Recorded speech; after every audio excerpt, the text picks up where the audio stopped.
پڑھنا قصیدہ حق دے ولیدہ، پڑھنا قصیدہ۔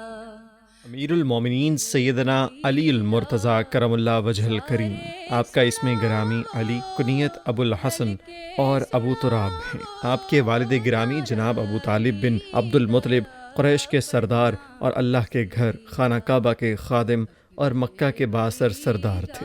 آپ کرم اللہ وجہ الکریم نبی کریم صلی اللہ علیہ وآلہ وسلم کے چچا زاد بھائی اور داماد ہیں۔ آپ نے بچوں میں سب سے پہلے اسلام قبول فرمایا اور آپ کا شمار خلفائے راشدین، عشرہ مبشرہ اور السابقون الاولون صحابہ کرام میں ہوتا ہے۔ حضرت علی المرتضیٰ شیر خدا کرم اللہ وجہ الکریم وہ عظیم ہستی ہیں جن کی ولادت اللہ تعالیٰ کے گھر خانہ کعبہ شریف کے اندر ہوئی۔ حضرت سیدنا علی المرتضیٰ کرم اللہ وجہ الکریم کی ولادت باسعادت ہوئی تو نبی کریم صلی اللہ علیہ وآلہ وسلم نے اپنا لعاب دہن مبارک آپ کے منہ مبارک میں ڈالا اور علی نام منتخب فرمایا۔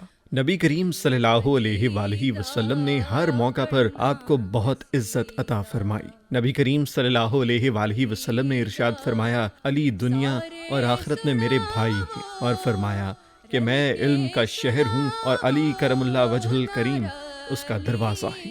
نبی کریم صلی اللہ علیہ وآلہ وسلم نے ارشاد فرمایا، مومن علی کرم اللہ وجہ الکریم سے محبت کرے گا اور منافق دشمنی رکھے گا۔ حضرت عمر فاروق رضی اللہ تعالیٰ عنہ ارشاد فرماتے ہیں، سب سے اعلیٰ فیصلے حضرت علی المرتضیٰ کرم اللہ وجہ الکریم فرمایا کرتے تھے۔ بہت دانا، ذہین اور اعلیٰ خوبیوں کے مالک تھے۔ بہت بڑے محدث، فقیہ، شاعر، خطیب، قاضی، امیر المومنین، سپہ سالار اعظم اور نجیب الطرفین ہاشمی اور فاتح خیبر ہیں۔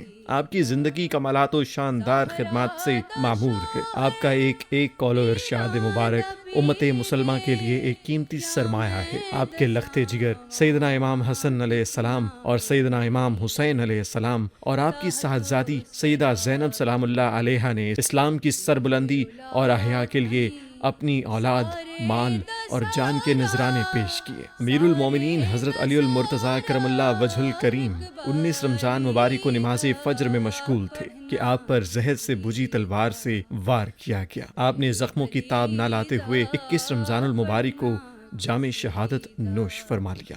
آج آپ کا یوم شہادت ہے۔ سارے سناو رل کے سناو نعرہ علی دا، پڑھنا قصیدہ۔